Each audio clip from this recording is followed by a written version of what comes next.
Tonight's show is being sponsored by Soundbites, 708 Broadway, Ball Square in Somerville. Open 7 days, Monday through Friday, 6:30 to 4, and Saturday and Sunday, 8 to 4. Serving substantial breakfast and satisfying lunch. Soundbites, a great reason to bounce around Ball Square.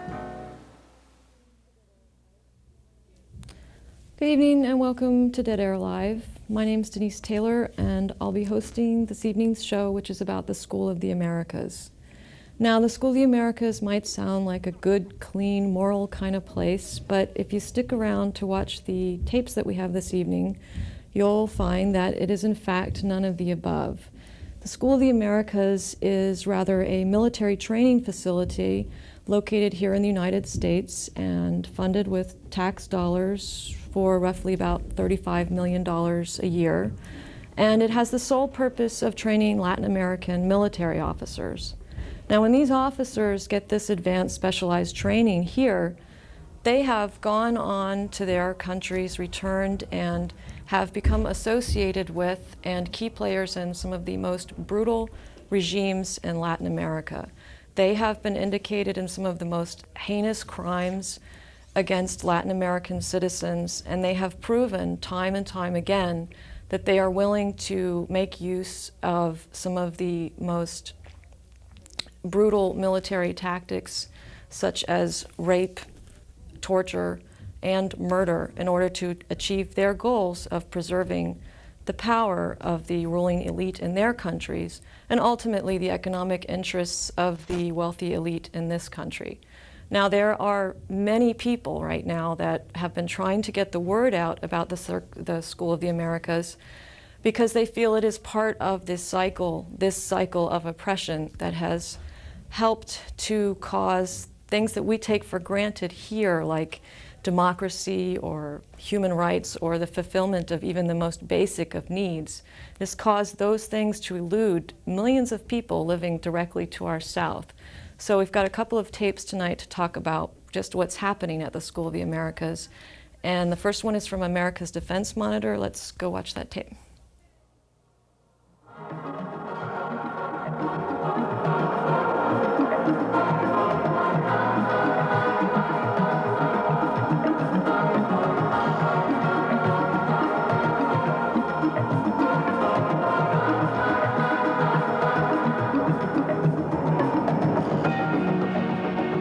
From the time of the Monroe Doctrine, Latin America has been central to U.S. economic, political, and strategic interests.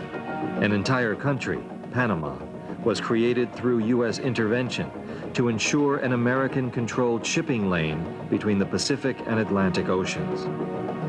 In the past century, in Central America and the Caribbean alone, the United States has intervened militarily in the Dominican Republic, Panama, Honduras, Cuba, Nicaragua, Mexico, Haiti, Costa Rica, Guatemala, and Grenada.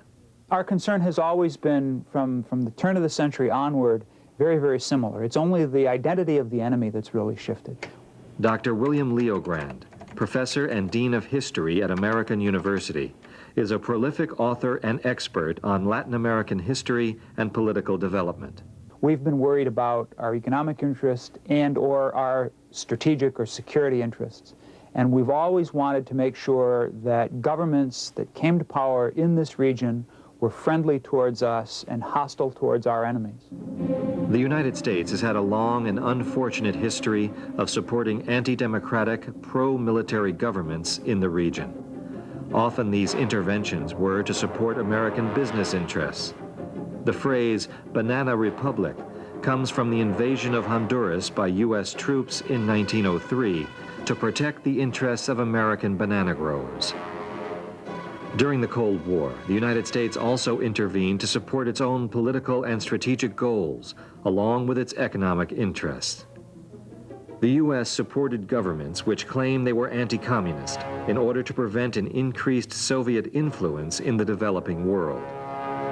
In addition to direct U.S. military involvement, this support took the form of military assistance and training. During the Cold War, the U.S. trained troops and officers from nations around the world, from Vietnam to Panama, from Korea to Haiti. Since the early 1960s, a large part of U.S. security policy has been focused on turmoil in the Third World. The original concern was that Khrushchev's promotion of wars of national liberation would make the Third World an arena of the East-West struggle.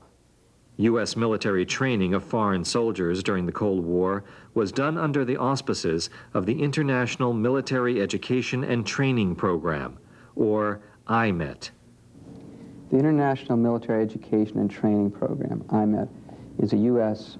foreign aid program. It's a Cold War program par excellence. Caleb Rossiter is the outspoken founder and director of the Project on Demilitarization and Democracy. Its whole rationale was to strengthen in the 1950s and 60s and 70s and 80s the military forces for friendly governments. The original objectives were to produce an officer corps throughout the developing world, and particularly in Latin America, that knew United States officers. This is essentially an intelligence program. Its purpose is to make sure we know the people who are in power. The vast majority of foreign soldiers trained by the United States, over 500,000 officers and enlisted personnel, have been trained with money from the IMET budget, money that comes from the American taxpayer. While IMET funding trained troops around the world, one of its most visible impacts has been in Latin America.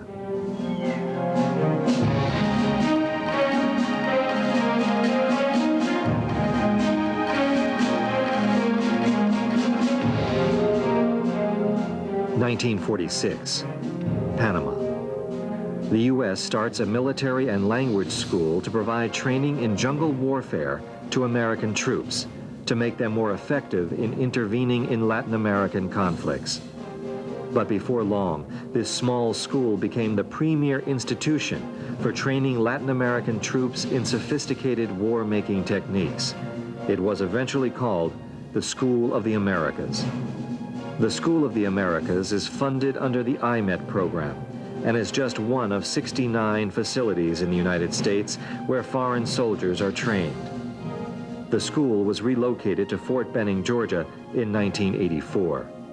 But questions are now being asked about the need to continue a Cold War program like the School of the Americas. Colonel Jose Alvarez is the commandant of the School of the Americas and one of its staunchest defenders.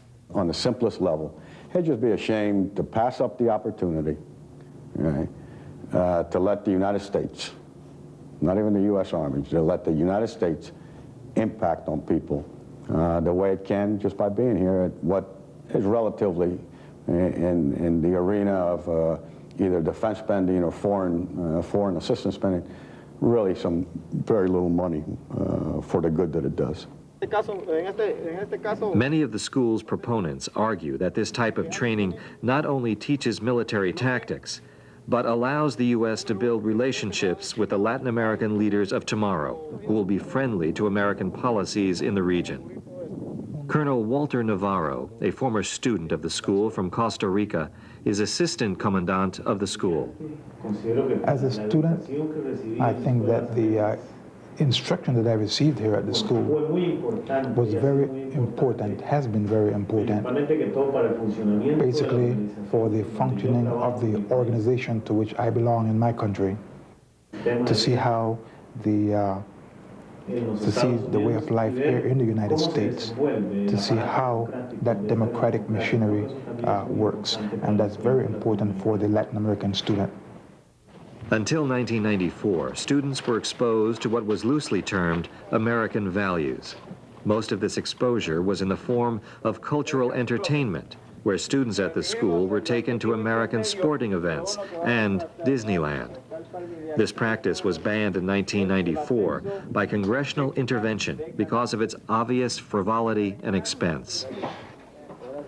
For most of its history, the IMET program and the School of the Americas has escaped the notice of the U.S. public and policymakers alike.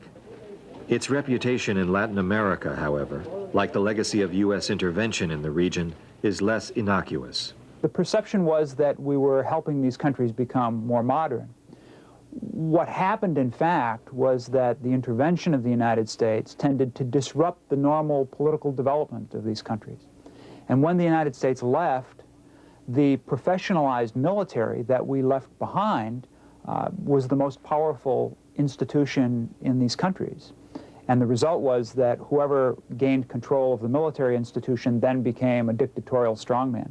So U.S. interventions unintentionally produced such dictators as Batista in Cuba, Rafael Trujillo in the Dominican Republic, Somoza in Nicaragua, and so on. The School of the Americas has been called La Escuela de Golpes, or School of Coups. La Prensa, an influential Panamanian newspaper, called it the School of Assassins. Despite a stated American goal of promoting democratic development, this military training has often had the opposite effect. Critics charge that the techniques taught at the school help the armies of autocratic governments destroy democratic opposition. The type of training that is done at the school is often called low-intensity conflict training. Low-intensity conflict is a euphemism for war. It is usually used to describe military activity where there are no front lines and the conflict is widespread. Urban assault and counterinsurgency tactics utilized in low-intensity conflicts are used in situations where there are unarmed civilians who often get caught in the crossfire. The IMET program in the School of the Americas does very little with learning how to defend your borders against external attack by another armed force.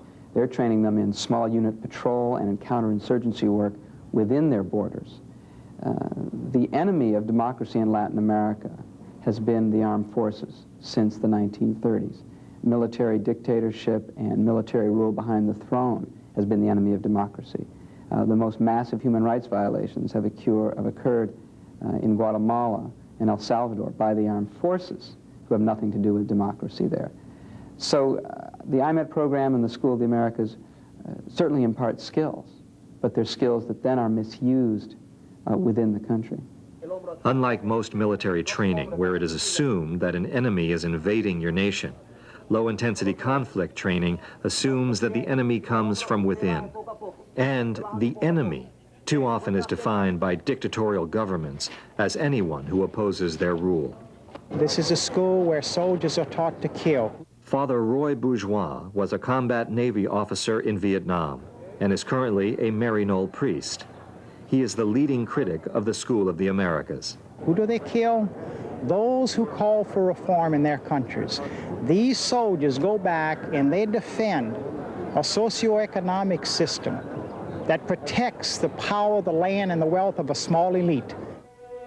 Since its founding in 1946, the school has graduated over 58,000 students from all over Latin America. Supporters claim that the School of the Americas and the IMET program is one of the cheapest yet most successful forms of military aid. According to the U.S. Army, the School of the Americas is a successful program because a large number of former students have become high-ranking officers when they return to their own countries. Outside investigators, however, believe this assessment of the program is simplistic.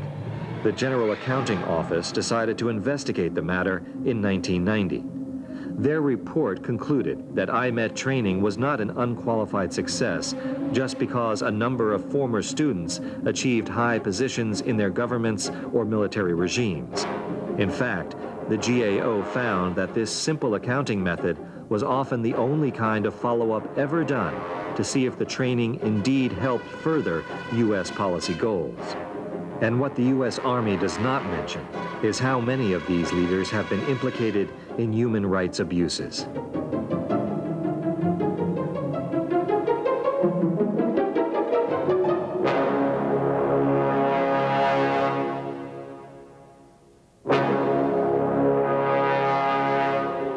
Many of the students who were trained at the School of the Americas for the last 50 years come from countries whose reputations are stained with a history of human rights abuses and undemocratic military regimes, including Haiti, Paraguay, Uruguay, Chile, Peru, Colombia, Panama, El Salvador, Honduras, and Guatemala. The students are not screened for involvement in human rights abuses before they come, nor are they monitored by the Pentagon when they return to their own countries. This school, we feel, is causing a lot of death and suffering to the poor and those who work with the poor in Latin America, and we want the doors of this school closed. The victims, the targets, are the campesinos who call for food for their children. They're the university students, they're healthcare workers, human rights advocates, church leaders.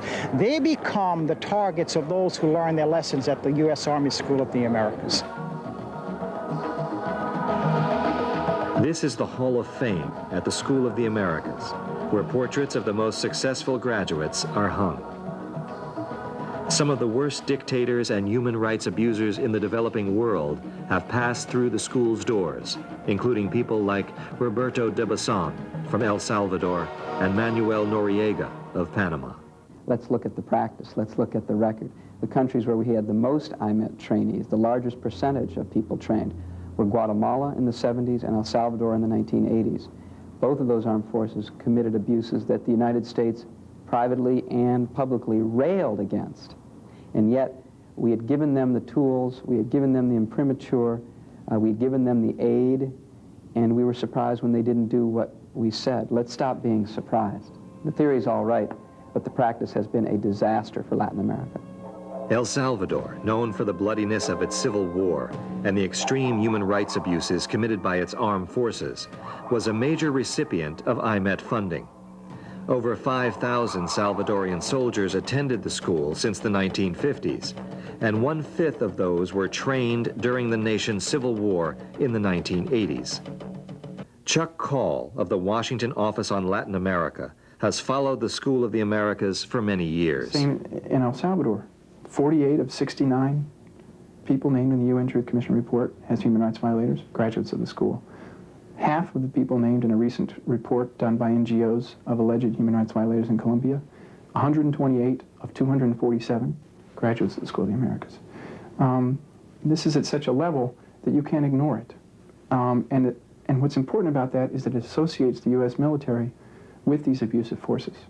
Supporters of the school counter that, in fact, large numbers of students who have graduated have been able to put their training to good use in their countries, and that less than 0.5% of students from the school have been cited as human rights abusers by independent monitoring organizations. We cannot judge the whole student body who have graduated here, nor judge the School of the Americas as a teaching institution based on an act committed by maybe a bad apple graduate from the school. We're not talking about one bad apple here or a few bad apples. We're talking about training virtually the entire officer corps in countries where the officer corps becomes a mafia and tries to make money and tries to rule by force.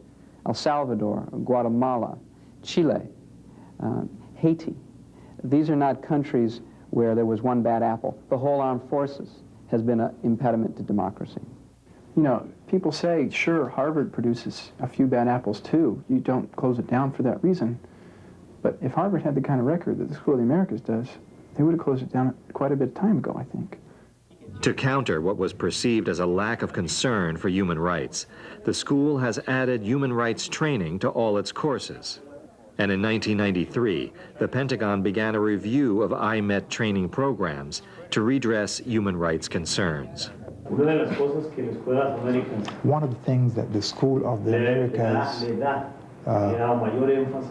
stresses mostly is instruction in human rights, respect for life, especially the School of America has been changing its education or gearing its education towards the circumstances, the present-day circumstances. The human rights is of primary importance in the school, both in theory and in practice. Joseph Laurie is the Human Rights Coordinator at the School of the Americas. Before coming to the school, he worked in the Peace Corps in Guatemala. He explains what the human rights training consists of. When students are going through the training out in the field, they have to function underneath those parameters. And they are thrown into situations where they must react. And if they're not reacting according to the established norms, which are necessity proportionality, humanity, and honorable conduct, which are the 4 principles that we try and instill into our students, then they must repeat and repeat and repeat that activity, because we are after changing their behavior on the battlefield. But what exactly does human rights training at the school include? This looks like target practice, and it is. But the human rights element of the course, according to the instructors, is that students are being taught to hit the narco-terrorists, the bad guys, and avoid the targets with civilian faces. If it sounds too easy, this, according to its critics, is precisely the problem. This school teaches them to be professional, true, but it does not teach them to turn over their power and control to civilians, where democracy and peace will come. In Latin America, the militaries are too professional. Many critics dismiss the human rights training as window dressing that does not teach respect for democracy. Critics also point at who teaches the human rights curriculum. Despite the school's claims that human rights training is an important part of the curriculum, Chuck Call found a very different attitude at the school. As the first guest lecturer on human rights, he found that some of the instructors were from countries where human rights are violated on a massive scale. What I found was 2 instructors from Peru and Guatemala, countries whose human rights record is so bad that we're not training those soldiers as students, yet here they are as instructors. What I found was incredibly hostile reaction not only to organizations of human rights, but to the concept of human rights in general, and an aversion to promoting human rights in the curriculum. And these are instructors who supposedly, who the Pentagon is telling Congress here, are there promoting values of human rights and democracy. But why should this type of training program be held responsible for human rights abuses and undemocratic practices in Latin America? A program whose express purpose is to train a professional officer corps. To critics, the problem is not so much what is taught, but how it's being used. A professional officer corps is not simply one that can give and take orders and carry out an operation. A professional officer corps is one that is accountable to the rules of international law for its behavior. There's got to be accountability. We train these officer corps that demonstrated year after year that they had no accountability. There was never any punishment if your troops committed human rights abuses. That's not professional. Snapping to attention is not professional. Many people are questioning, in the face of continued criticism, why U.S. taxpayers are paying to train the armies of Latin America, especially now that the Cold War is over. Defenders of the school maintain that its primary missions are still intact, and new missions have emerged. Its larger role is still a policy issue of, you know, what does the U.S. government look to accomplish in the region? And that's the larger role. I think the smaller role to continue to provide the best training possible that we can, you know, within the resources that we have, remains the same. We will continue to provide professional training to U.S. Army standards in Spanish. I think that at the present time, the School of the Americas is such an important institution for Latin America, as well as for the United States. At this time, we have an enemy, a common enemy, and one of such enemies is narco-traffic. The School of Americas has fosters education for fighting or dealing with this narco-trafficking problem, which plagues Latin America as well as the United States. Despite the lofty goals to which the School of the Americas and IMET were designed to meet, there are many critics who believe that this program should be ended. Even though the goals of the school are now to train soldiers to fight the drug war, many believe that it is a program which does more harm than good. I would say the IMET program was about the biggest mistake we could make in our relations with Latin America. It strengthened repressive armed forces. It sent a message that we were willing to play ball with them, both to them and to their citizens, so they would get away with murder, frankly. And in the end, it's discredited us badly. America's Defense Monitor discovered that in one shocking case, Haiti, the U.S. gave almost $7 million in military assistance between 1982 and 1991. In 1991, the democratically elected leader, President Aristide, was overthrown by the military. Despite the coup, the U.S. continued to train Haitian officers in the United States. And in Haiti, IMET money was targeted to fighting the drug war. Clearly, this training, while for a good cause, went awry. It's ironic and dangerous that American troops must now face the Haitian military after training them to be more professional soldiers. IMET and the School of the Americas are expensive operations. Although supporters claim that this type of training is a cheap way to maintain good relations with Latin America, critics point out that this is a massive oversimplification. The 1993 IMET budget was $42 million. The official budget for the School of the Americas was $2.9 million. According to a report by the Congressional Arms Control and Foreign Policy Caucus, however, the majority of money going to support the IMET program is not even listed in the IMET budget. According to the report, $110 million was contributed to the IMET training program from the Defense Department. This contribution included instructors' salaries, training facilities, and overhead. Caleb Rossiter, a former staffer at the caucus, explains. School of the Americas is an extremely expensive program. The entire IMET program cost the taxpayer, from different pots of the U.S. budget, about $140 million a year. $40 million of that was coming out of the foreign aid budget, but another $100 million was the Department of Defense's estimates for the true cost of the salaries of the U.S. personnel there, of the maintenance of the facility, the training materials. Most of that's covered in the defense budget. School of the Americas has roughly 1/5 to 1/4 of the training conducted by IMET, would be in the neighborhood, I would say, of a $35 million program, total real cost of the U.S. taxpayer.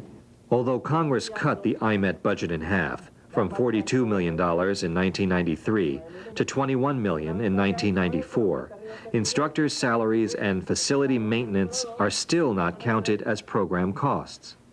There have been attempts in Congress to eliminate funding entirely for the program. I think in general the U.S. government needs to rethink the kinds of missions and training and objectives of its training in the wake of the Cold War in Latin America, and it needs to cut those programs where it doesn't make sense to do them anymore.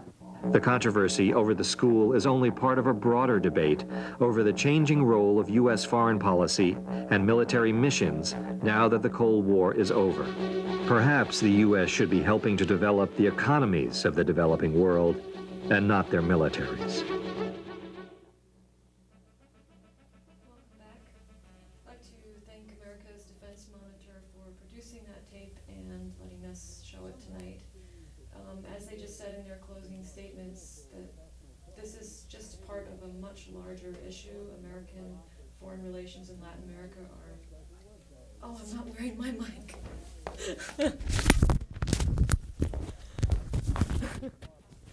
Am I on here? Hi, welcome back, this time with audio. Sorry for that glitch. Anyway, I'd like to thank America's Defense Monitor for producing and letting us air that tape this evening. As they said in their closing statements, this is part of a much larger issue. American foreign relations in Latin America are very complicated. However, that makes it just that much more important to try to understand at least this issue and speak up about it. The next tape we're going to see is an interview with Father Roy Bourgeois. He is a Jesuit priest with the Mary Knoll Order, and he's also the director of School of the Americas Watch, which has been working for the past 6 years to close down the School of the Americas. He's been personally touched by this issue because friends of his from the Mary Knoll Order were murdered by School of the Americas graduates. So this is an issue that he very personally feels as well as politically feels. Let us take a look at the interview with him.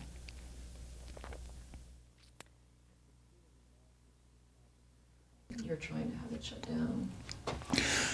The School of the Americas was established in Panama in 1946, a U.S. military training school for Latin American soldiers.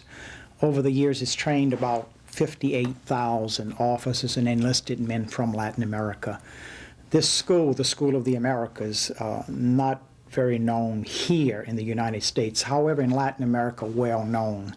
It became known in the 60s as La Escuela de Golpes, the School of Coups, because so many of the graduates from the school returned to their home countries and became their country's dictators. Some of those graduates, Manuel Noriega from Panama, in a U.S. federal prison for drug running.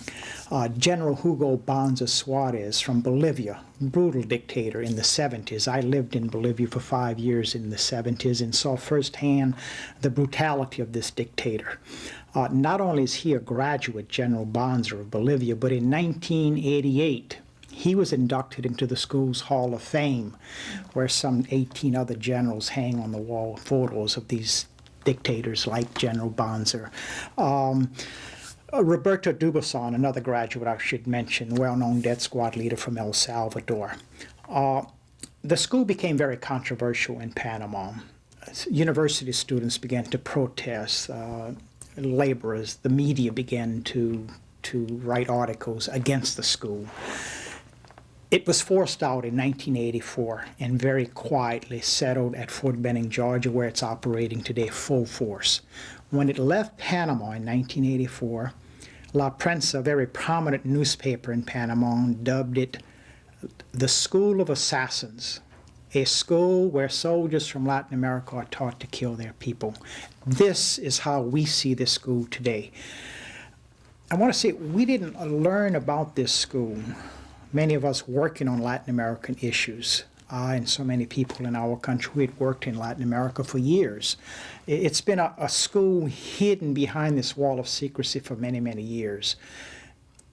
We learned about the school in 1988, November the 16th, 1989. 6 Jesuit priests, their co-worker and her 15-year-old daughter were killed in El Salvador, dragged out of their rooms at the university and massacred. Those responsible, according to a U.S. Congressional task force, were Salvadoran soldiers trained at the School of the Americas. That's when I and others went to Fort Benning, Georgia, home of the school, and set up the School of the Americas Watch. We have an office just outside of the main entrance of Fort Benning, and we have been there now for 5 years doing research on this school. Something very important, this school is not a Peace Corps operation, it's not a Quaker school, it's a combat school. This year and each year there are about 2,000 soldiers from 18 countries in Latin America trained in combat skills. Some of the courses there, commando operations, there's a sniper course, psychological warfare, interrogation techniques. Let me say, they are taught, these soldiers from Latin America are taught the art of killing. And so many of these graduates have returned to their countries and they have killed. We saw that, we learned the real seriousness of this issue when in 1993 the United Nations Truth Commission report was made public. This UN Truth Commission report cited those atrocities in El Salvador's long civil war and those officers responsible. This is what we learned. The assassination of Archbishop Oscar Romero, gunned down at the altar because of his defense of the poor. Of the 3 responsible for his assassination, 2 were trained at the School of the Americas. In 1980, there were four U.S. churchwomen who were raped and killed by Salvadoran soldiers. Of the 5 responsible for their death, 3 of them trained at the school. The assassination of the 6 Jesuit priests, the massacre of the 6 Jesuits and the 2 women, of the 27 responsible, 19 of them went through the School of the Americas. One other I should mention, there are many more, but the El Mozote massacre, where some 900 unarmed men, women, and children, 125 children under the age of 12, rounded up in El Salvador, a remote area, and they were killed. Of the 12 officers responsible, 10 of them trained at the School of the Americas. I want to say, though, it's not only El Salvador we're talking about. It's Colombia. It's Honduras. It's Bolivia. It's Chile. Whenever we have a human rights report, atrocities being reported on in Latin America, we can be sure of one thing. There is a connection to the U.S. Army School of the Americas at Fort Benning, Georgia, and its graduates. For example, Guatemala has been very much in the news through the death of a U.S. citizen, Michael Devine, in Guatemala, and also the husband of Jennifer Harbury. We learned that this colonel cited for their death, Colonel Julio Roberto Alperez, a graduate of the school. He was there in 1970 and throughout 1988, 89, and part of 1990 as a colonel. When he returned to Guatemala, he was on the CIA payroll. But I just want to say, what we are about is we are working to close down this school. This school it's connected to so much horror, so much death and suffering in Latin America. Again, hidden from us here in the United States for many years, behind this wall, a very tall wall. Today we know about it. And what we're about, as a Catholic priest with the Maryknoll Order and friends working on this issue, veterans have come aboard, peace organizations, many different church groups. Upon learning about this school, most people become outraged. A big issue in all of this, of course, is that we are very involved because it's our tax money. This year, for example, according to the U.S. Army, $18.5 million will be spent, every dollar, of course, coming from the U.S. taxpayer, to train all of these soldiers from Latin America in these combat skills. It's being done in our name. And what we are about, of course, we want that to stop. In the midst of all of these budget cuts affecting so many social programs, the elderly, the sick, so many schools, we want this school, the School of the Americas, shut down. We want its funding to be eliminated as soon as possible. And what we're doing, of course, is working on our congressional leaders, very important, letters, phone calls to representatives and to senators and to President Clinton. Close the School of the Americas. That's our message. That's our mission. I want to say something very important too, perhaps. To me, it's very personal. I was in the military before becoming a priest. I was a naval officer, served in Vietnam. I want to say it was turned around in Vietnam by the violence there and losing friends there, which led me after the military to go into missionary work with the Maryknoll community. And then when I went to Bolivia to work, that's when I really became educated. Those 5 years in Bolivia and later in El Salvador. But what's still very, very alive in my life, and it's so clear, the brutality of the military in the militaries in Latin America. It's not like here. For example, I live now in a big military community, Columbus, Georgia, home of Fort Benning, 25,000 active duty U.S. Army personnel at Fort Benning. In our country, we don't fear our military. I've never experienced that when I was in the military, nor do I fear the U.S. soldiers there in Columbus, Georgia. But in Latin America, I want to say the relationship between those in uniform, the military, and the civilian population, it's a different ballgame. It's a completely different relationship. It's a relationship of fear. They fear the military. They will not look them in the eye, the civilians. You won't see civilians talking with soldiers, for example, as you would see here, you know, their loved ones, their friends. No. They're afraid. Why? Because so many of the poor and those who have worked for the causes of the poor have been killed, have been disappeared, have been tortured and raped by the military. And I want to just say that this is a big point for us because a lot of people feel, well, you know, it's the military, but it's not the military. It's the same relationship. And this is something very, very serious. For us to be training soldiers from Latin America, knowing what they have done to the people over those years, over many, many years in their country. I just want to say it brings shame upon us.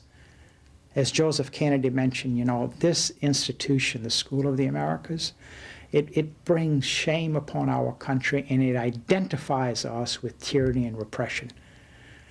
Representative Martin Meehan, I want to say another representative from Massachusetts who has taken a real leadership role on this, said this when this article appeared in Newsweek, a 2-page spread called Running a School for Dictators.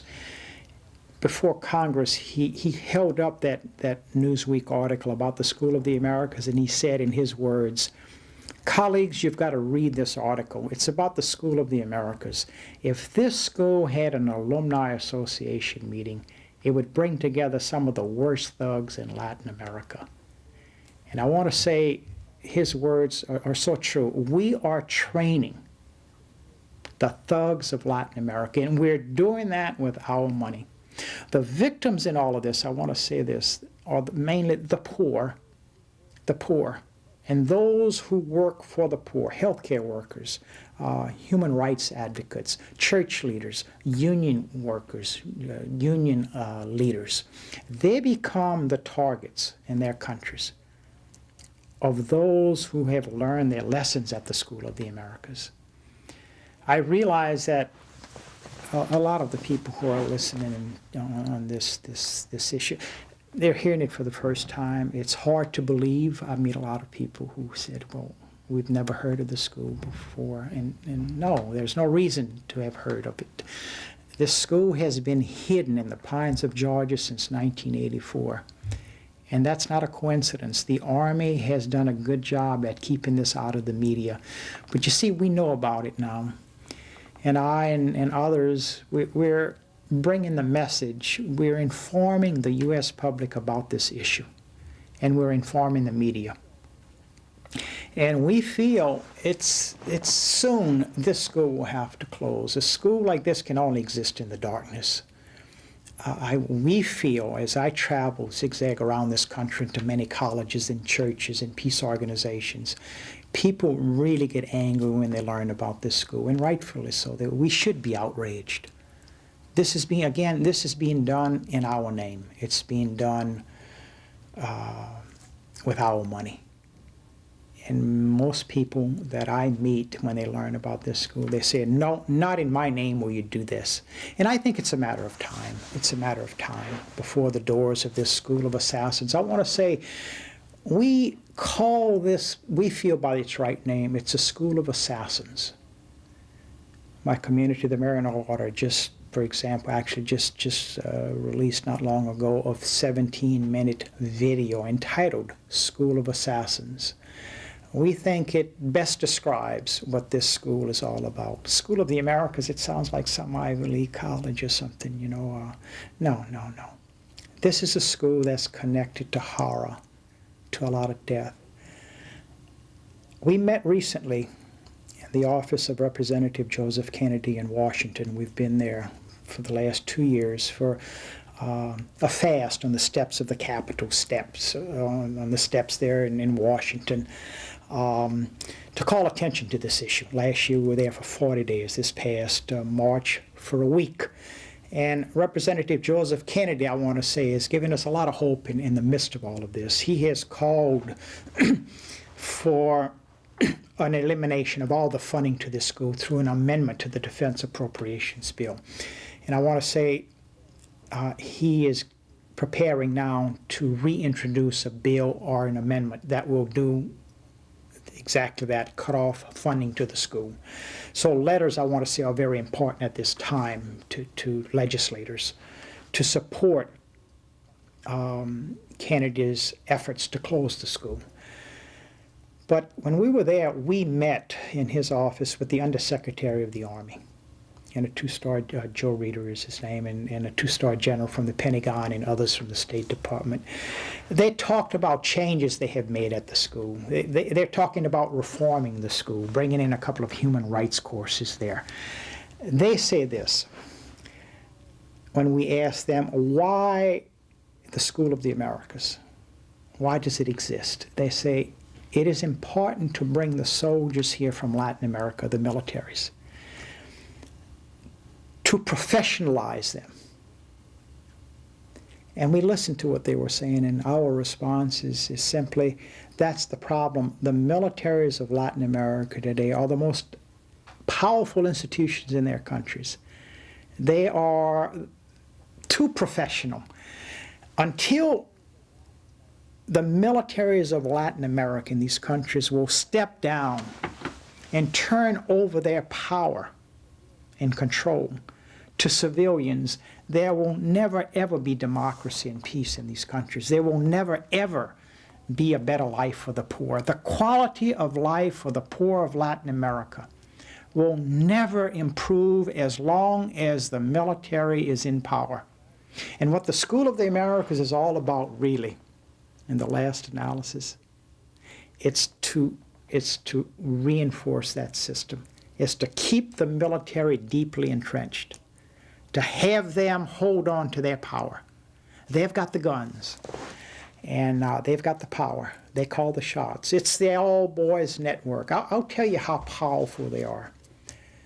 In El Salvador, in the midst of all of those massacres reported, the El Mozote massacre, the massacre of the 2 women and the Jesuits, the 4 churchwomen, Bishop Romero, and so many other, of the 75,000 killed there over the years, the vast majority of victims of the military. They are so powerful that they passed a total amnesty for all of the military. They said that we cannot be prosecuted. We cannot be brought to trial. Now that's power. When you can kill and rape and torture and disappear people the way they've done in Latin America, the way the military has operated, and after you've done that, you simply say, we wash our hands of this. You cannot prosecute. You cannot come after us. You cannot bring us to trial. See, they are in control of the judiciary system there. That's how much power they have. And what the School of the Americas is all about is to sustain, to defend, to keep them in power. I'm angry about this, very angry, because friends of mine have been killed by soldiers in Latin America. 2 of the 4 churchwomen were Marino sisters who were raped and killed in El Salvador, but countless people. The people that you don't read about in the newspapers, or books are not written about them, the landless campesinos, the voiceless. Archbishop Oscar Romero said it best, though, before he was killed, before he was assassinated by a graduate of the School of the Americas, this Roberto Dubuisson, responsible for his assassination, and 2 other thugs from that school. Before his assassination, before he was gunned down at the altar, he said that we who have a voice, we should speak for the voiceless, for those who don't have a voice. And one thing I really see so clearly now that I'm in the United States out of Latin America, here in the United States we have a voice. We can speak clearly and boldly and don't have to worry about being picked up, being disappeared or tortured. In Latin America, so many people, that's what happens when you speak out for justice, when you speak out for bread. And I want to say this, clarify. Some might, because I speak in a lot of Catholic churches and colleges, and some people say, well, what's this Catholic priest talking about this issue for? This sounds like politics to me, or, political. Well, in a way, everything's political, but this is a moral issue. The giving of guns to trained soldiers from Latin America who return to their countries and kill so many people, people who are crying out for food for their families. The people in Latin America are denied what we want here. They want, of course, an adequate diet. They don't want to see their children hungry, but so many of their children will simply die before their time.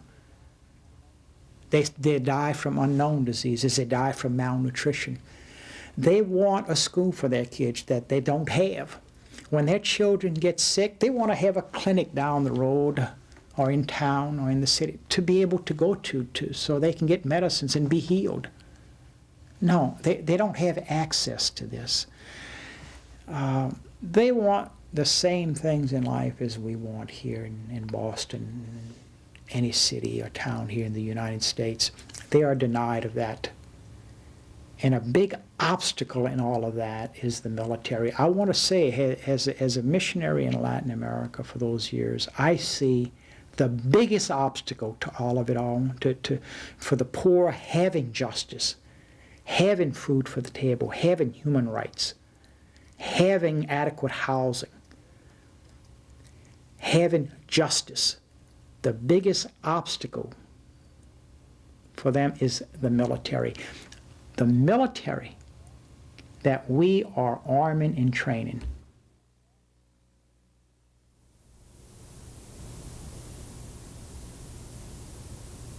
His interview just then, one of the leading advocates to have the School of the Americas closed down in Congress is right here in Massachusetts, right here in Somerville, is Joseph Kennedy. So if any of these things that you've been hearing tonight have moved you to speak up about your opinion on the matter, I would encourage you to grab a pencil, because at the end of the show we'll have a bunch of addresses where you can get more information from School of the Americas Watch, or addresses and phone numbers where you can call to speak to your representatives.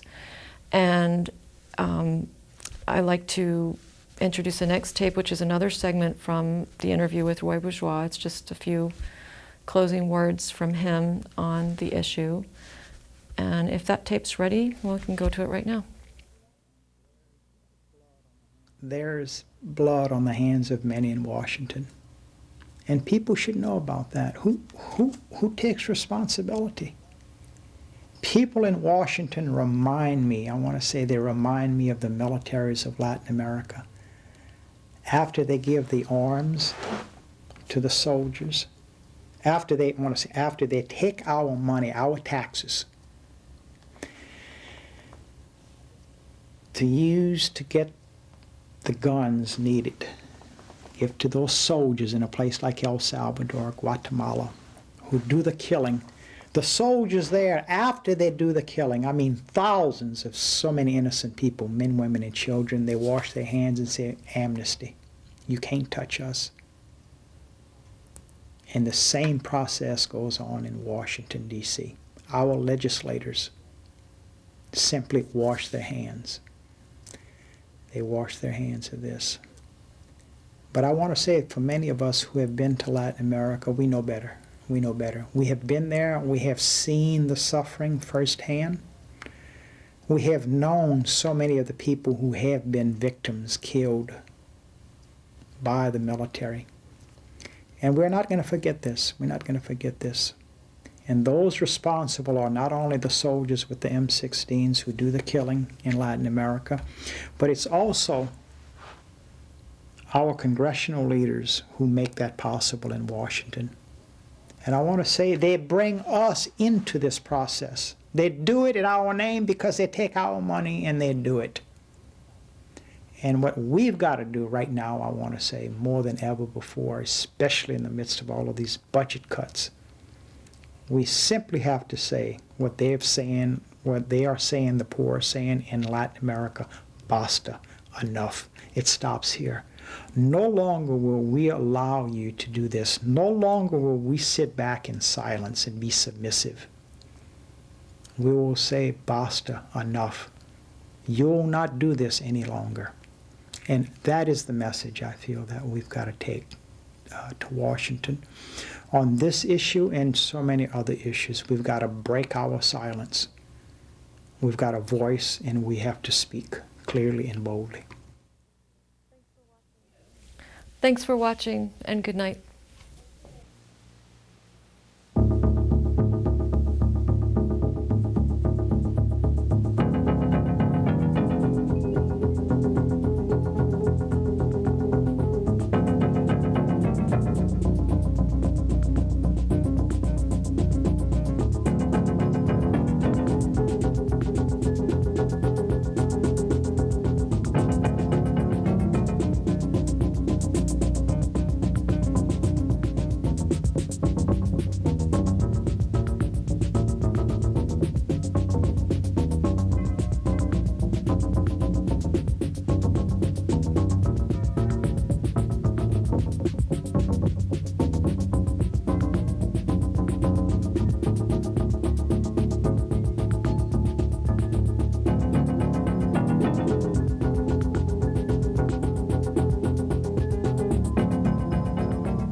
Tonight's show is being sponsored by Soundbites, 708 Broadway, Ball Square in Somerville. Open 7 days, Monday through Friday, 6:30 to 4, and Saturday and Sunday, 8 to 4. Serving substantial breakfast and satisfying lunch. Soundbites, a great reason to bounce around Ball Square.